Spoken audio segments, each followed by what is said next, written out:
Hello everybody, my name's Michael Garvey. I'm the chairman of Buckinghamshire Business First, and this is our latest edition of Talking Heads. And I'm delighted to be joined today by Andrew Smith, OBE. Hello, Andrew.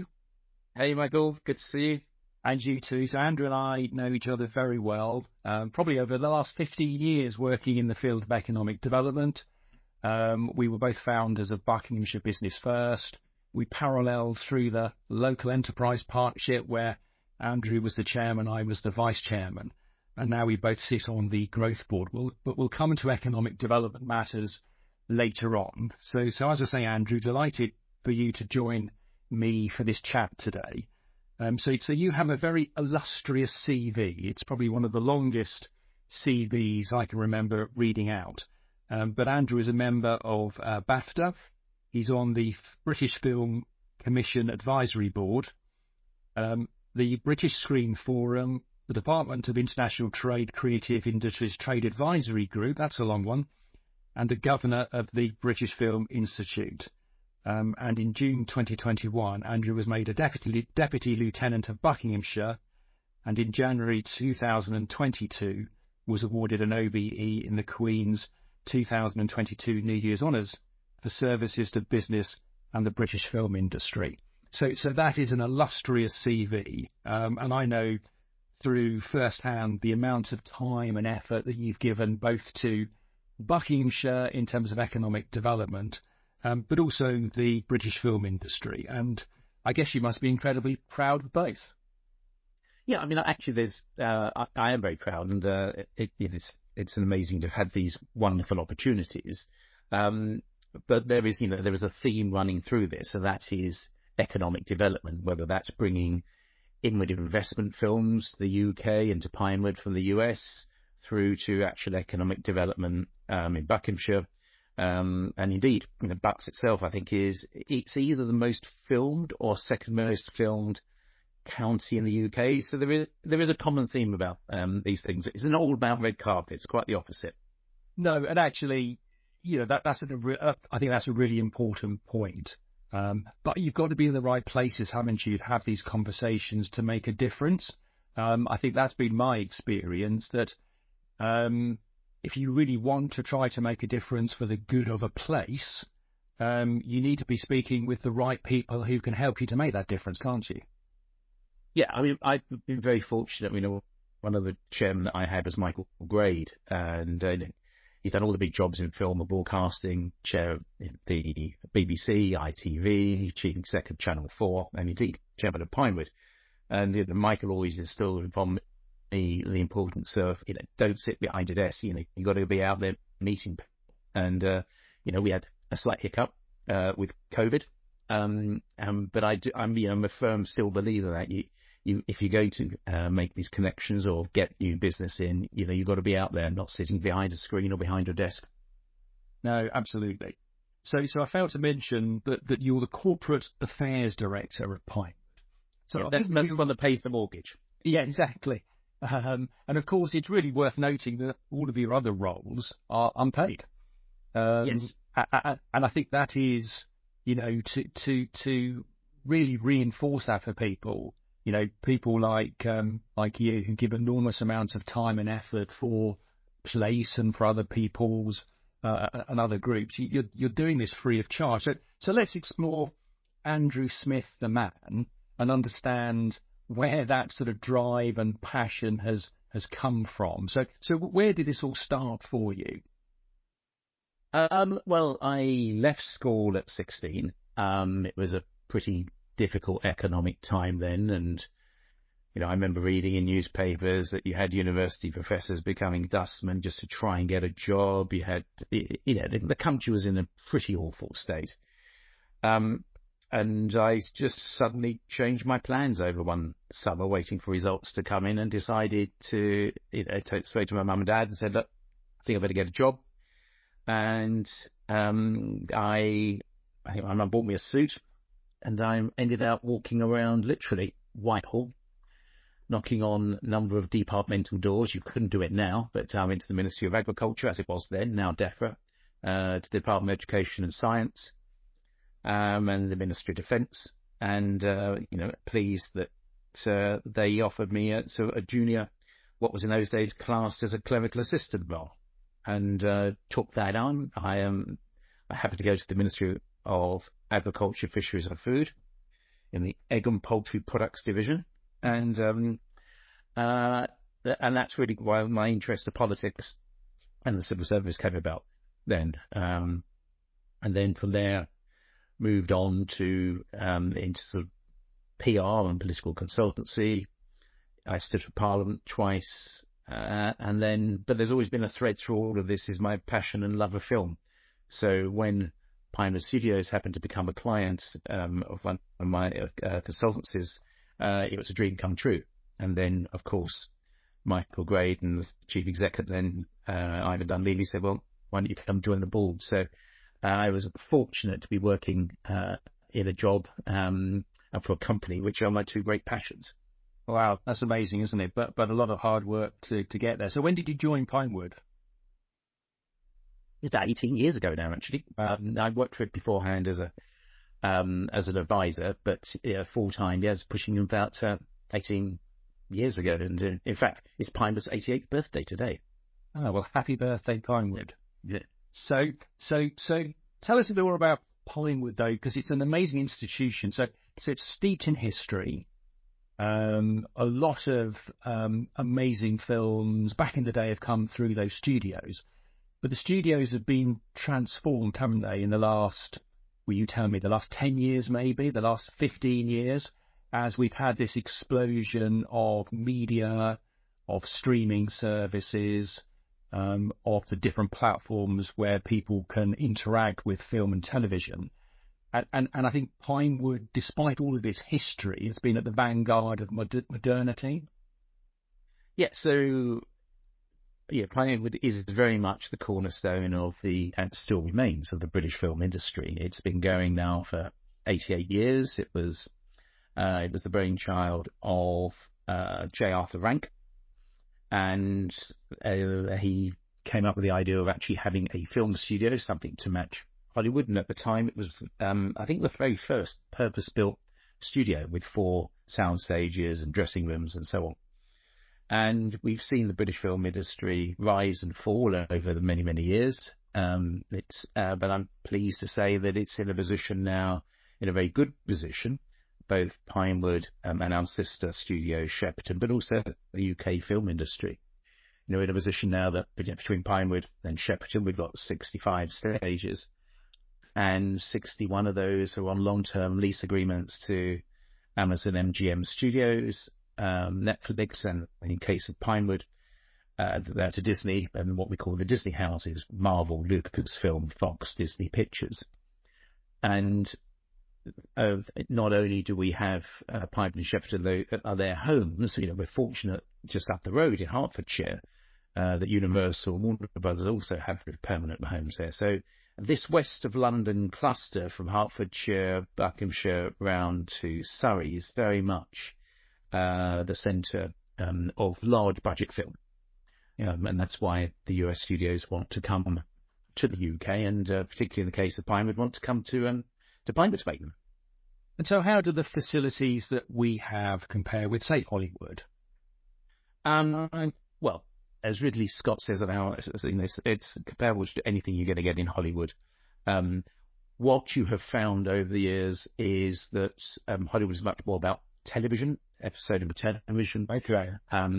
And it still makes films. But if you look at the UK is the second country behind the United States in terms of feature filmmaking, particularly sort of large budget films. And we, you made reference earlier to streaming with the likes of Netflix and Amazon and Disney Plus. That has also, we've seen a huge boost in things that we watch on streaming platforms. But as a result of COVID and a result of the most recent writers' strike, people are sort of now rebalancing. So I think you're going to see less but better on our screens, which is not necessarily a bad thing. It's good. It's rebalanced to levels probably just about the time of start of COVID. Yeah, it's sort of, I find myself occasionally flicking through channel after channel after channel on Sky, for example, and really not wanting to land on anything. And so there was a sort of a sense that we're making all this content almost not for the sake of it, but I think we've perhaps sacrificed quality for quantity. And it's interesting to hear you talk about rebalancing. And of course, what we have seen over the last few years is this explosion, haven't we, in film studio development. So we've seen the Shinfield site in Reading. There's some production space in High Wycombe now. Obviously in Aylesbury, Pinewood's had a massive expansion. And of course, we've had the recent sort of, failed Marlow Film Studios application that would have added significantly to stage space again. Where do you see this sort of topping out? And maybe your reference to that rebalancing suggests that, not that we've saturated the market in terms of floor space, but how more can the market sustain? Well, I think the fact that you've got Disney houses, Marvel, Lucasfilm, Warner Brothers, Universal, Amazon, and Netflix have all got permanent homes now in that west of London triangle. The west of London arc. There's not many others who make films or high-end television like those big studios. So in terms of rebalancing, I would take a cautious approach on developing any additional floor base. In fact, we've said this to our investors. We've got planning permission to build another 21 stages, but as we've said, we'll take a cautious approach of that. Yeah, and we will only do it once we are confident that the market has returned and we have a long-term tenant. But at the moment, I'm thrilled that whilst budgets have been cut globally for film and high-end television, because the UK is home to these big studios, the UK is pretty much protected, I'm pleased to say. Yeah, and that's great. And obviously from an economic development point of view, in terms of the economy, that's really important and kind of segues us into economic development. We'll get there through the film and television industry. So tell us the impact that film and television has on the UK economy in terms of income to this country, number of jobs. Well, we're very fortunate in the UK that Gordon Brown saw the benefit of the creative industries when he was Chancellor Exchequer. And to that end, in terms of film, he introduced what was classed back then as the film tax relief, which really enhanced the reputation of the UK to attract these large budget US and international films. And since Gordon was Chancellor, successive governments have supported the film tax relief. It's been enhanced. It's been extended to include high-end television, things such as The Rings of Power, The Crown, for example. And as a result of that, you are seeing more and more productions come to the UK. But the key figure to the Treasury is not how much money it pays out in tax relief for audio-visual tax credits, as it's there, but it's the amount of money they get back. And so for film, that's, I think from memory, it's £8.40 back in terms of £1 out. So it's a good rate of return. It's a sector where anybody can get a job. You don't have to go to university. There's many apprenticeships, whether it be in props, carpentry, plastering, through to the high-end skills such as visual effects on post-production. So successive governments have supported the sector, but it's also some of the soft power benefits as well.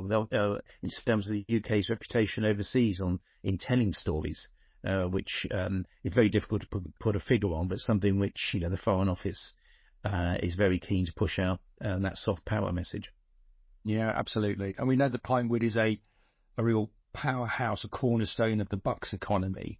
And we often talk about our crown jewels, don't we, of Pinewood in the south, Silverstone in the north, Westcott, and the sort of the medtech cluster in sort of Aylesbury. But Buckinghamshire's an interesting place, isn't it? It's Pinewood is unusual. Well, actually, that's an interesting point, because I always used to think of Pinewood as a major employer, but of course it's not a direct employer. It's effectively it's a home for a cluster of businesses, isn't it?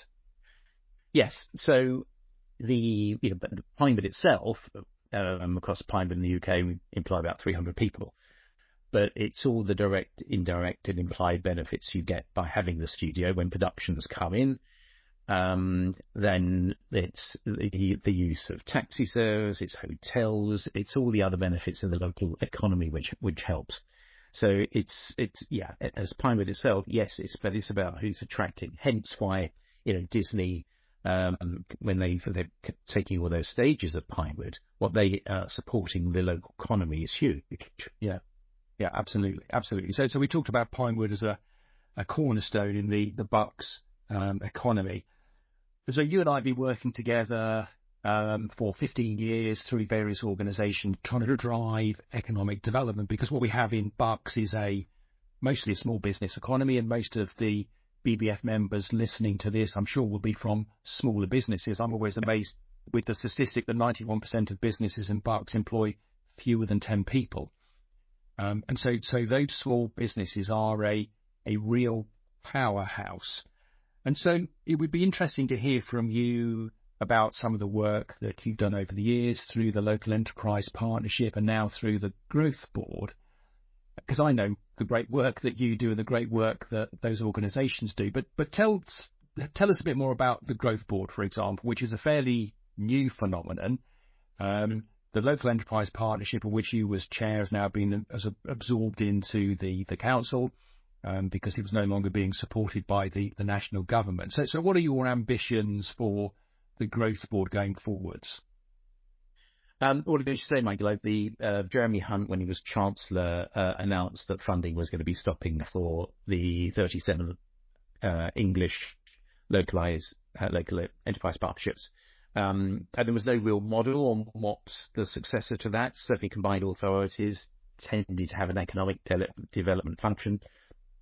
But those who what we call one tier or two tier, so a two tier a county is something where we'll have, say, borough councils, district councils, and a county council. Or in the case of Buckinghamshire, we have a unitary council. So there's lots of different models around this. And Buckinghamshire Council and the LEP, as you all know, we took the decision that rather than fight this, is to get involved early on what an economic function could look like within a council. And for me, the key issue was that the funds and the future funding through investments which the Local Enterprise Partnership have made, that they were ring-fenced for economic development, which not a lot of councils agree to, but this one did. Martin Tett, the leader, what I didn't want to see, although very worthy causes, don't get me wrong, is that money for economic development would go off to adult social care or children's services and so on. As I say, very, very important services which accounts for them. But with a little bit of pump priming through economic investment through the funds, hopefully we can then see greater returns, which will then come back again through direct and indirect benefits to the county. So very new, the Growth Board is chaired by the leader of the council. Michael, you're on it as a BBF rep. I'm on it. We have people representing the health service, education, and it's really it's a non-elected body. It's appointed by the leader of the council, and it's trying to pull all those various strands together of health, deprived boards, business, education, and training together for the future development of the county, as was now Buckinghamshire Unitary Council. No, absolutely. And I think you sort of referenced the significant pressure the council's under at the moment in terms of budgets, with very many statutory responsibilities, adult social care being a significant one. But of course, economic development isn't a statutory function. It's really important. And obviously, when we were on the LEP board together, we used to try to get money to come to Buckinghamshire to say things like, invest £1 in Bucks, you'll get £3 back. Invest it elsewhere, you might only get 50 pence. And so you've got to support your winners, because those winners will generate value. And of course, in a world of politics where there are those significant statutory roles to play, which, dare I say, simply cost money, you've really got to back initiatives that create the wealth And I think that's part of what the Growth Board does, not universally so, because we also look at dealing with deprivation and skills and stuff like that. But I think the economic part of that board is about how do we drive investment, how do we drive value so that we have a strong local economy where fewer people are relying upon handouts from the council. Yeah, absolutely. And it's not always about money. Sometimes it's expedite decision making or planning and so on, whether you can actually increase the economic attractiveness of the county. And we do have some big names in the county, but as you say, it's a county also made up of small, indeed micro businesses, which are the backbone of Buckinghamshire. And indeed, we've got about 120 of them based at Pinewood. And certainly many of them, most of them, I would imagine, are certainly below having employees of less than 10 people. Yeah, and of course, those businesses don't get a vote, it's the individuals within them. And what BBF tries to do is articulate the views of the business community. We've got advisors out on the ground. We're hearing day to day the challenges they're facing. And so you will remember from your days as a BBF board member, it was about trying to shape the environment around us, influence those people making those important decisions about economy. And we're very lucky that we've got BBF that can represent, 15,000 members and try to put that across. But we are in challenging times, aren't we? I think we've become slightly turned off a little bit by the extent to which the Labour government have talked about the inheritance they've had, which has no doubt been poor and very poor. But we need optimism, don't we? And so how optimistic are you about the Buckinghamshire economy, but also the wider economy? Because obviously Pinewood looked national and internationally. I think clearly the new government, the Labour government, has inherited a challenging economic situation.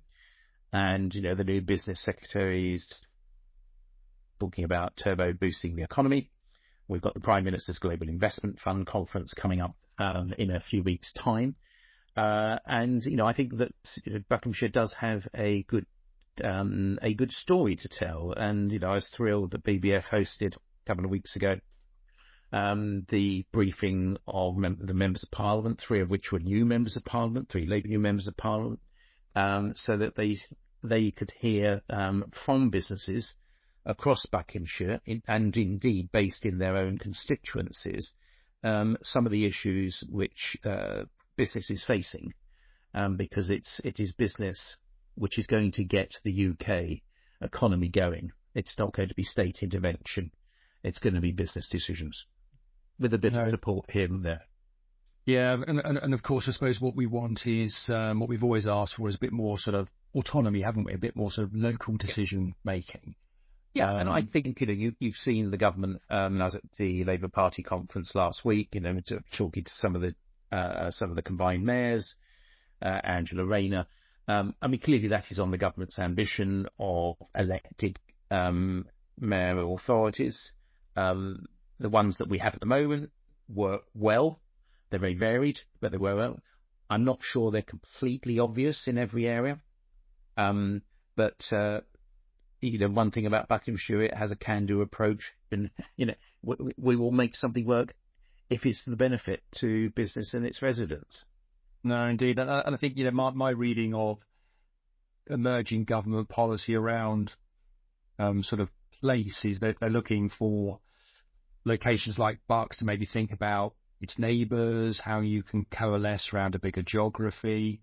I noticed on my local news programme yesterday, there's a collection of local authorities around sort of the Bournemouth area and in Wiltshire who are joining together. So everybody's being challenged, aren't they, to think about bigger geographies. And of course, it's ironic, of course, that BBF was formed out of the legacy of the coalition government being formed in 2010 and the abolitionment of the regional development agencies, which were these big monolithic sort of economic development animals, and then through the local enterprise partnerships, it became quite micro, didn't it? And it seems to me that we're going back to bigger geographies now. Yeah, well, Buckinghamshire was one of the very few areas that didn't have a LEP, and so it was created by default in many respects, because the other LEPs were of a larger geography, which has its benefits. I mean, but it also has its disadvantages. I mean, I think one of the huge advantages of the Buckinghamshire geography being what it was at the time of COVID, and BBF played a major role in this, was be able to adapt quickly and get money out the door. You'll recall, when we were given money from the central government to distribute, we took the decision very quickly. It's not to sit on the money, but actually get the money out to businesses which were suffering. And some of these sums of money was not a lot of it, not a lot of money, but it was important intervention. So geography and size are important, but also big is not always best. But as business always does, you go to the areas where you're going to create the most wealth, the most return on your investment. My own sector, the key geography for me is Hertfordshire and Surrey. As opposed to some of the other proposals we've been looking at of other neighbours that we could merge with. And obviously, all on a day-by-day basis, Buckinghamshire Council is already working very closely with its neighbours on a variety of different services. And indeed, it was Bucks actually set out England's economic heartland, which was the transport body over a very, very wide area. Well, exactly. And I think the problem is that when you draw a line around a geography, whatever line you draw is always going to be in the wrong place for somebody, isn't it? Exactly. I chaired the sort of Bucks Hearts broadband work several years ago. So those two counties joined together, but we'll join together with other locations on a thematic basis, won't we? Exactly. And of course, businesses in Bucks don't recognise administrative boundaries. They'll trade wherever they need to trade. So it's sometimes a bit of an artificial imposition, isn't it? Yeah, definitely. Absolutely right. Yeah. Andrew, so we're almost at the end of our session, sadly. That's probably one of the quickest Talking Heads episodes I can remember, because it's been so interesting to speak with you about so many things that we could have expanded upon significantly. I did want to ask you... I'm surprised you didn't answer me the obvious question about who's going to be the new James Bond. Well, I know, having touched upon that with you previously, you wouldn't tell me anyway. And I genuinely don't know. No, another great example of soft culture of taking the UK overseas.